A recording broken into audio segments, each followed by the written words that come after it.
Close. Colin Kaepernick's lawyer came out Tuesday to contradict reports that the free agent quarterback was invited to attend the NFL's quarterly meeting in NYC.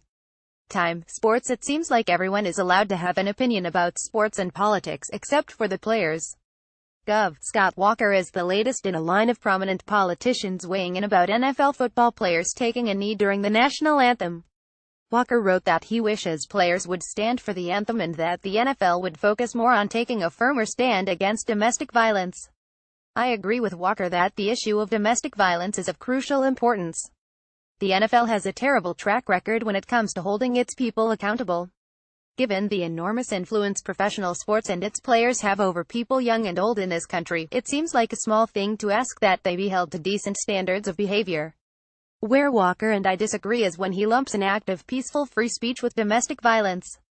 They are not remotely comparable.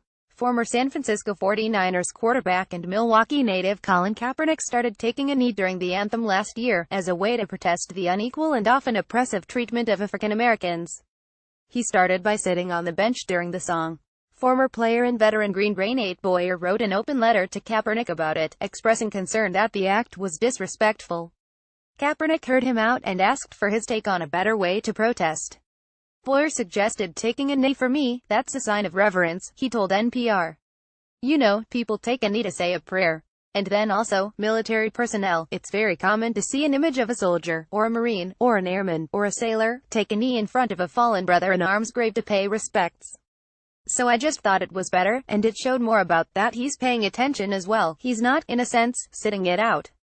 He's engaged. You wouldn't know it by the vitriolic response from right-wing politicians and pundits.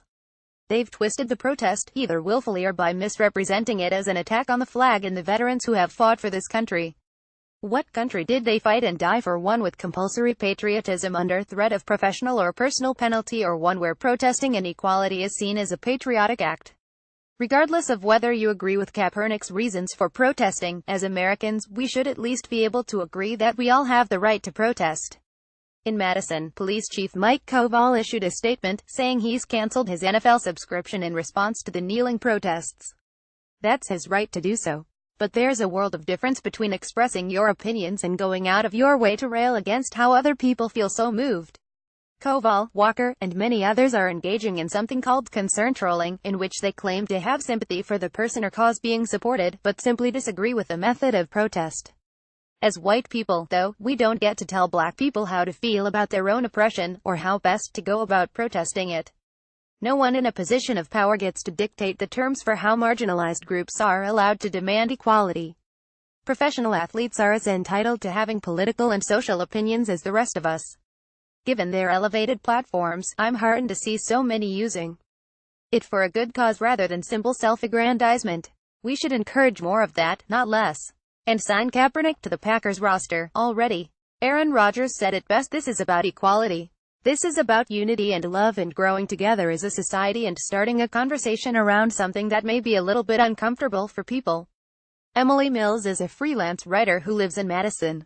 Twitter @Millbot. Email emily.mills@outlook.com. Read or share this story https://jsonl.in2x7 husif.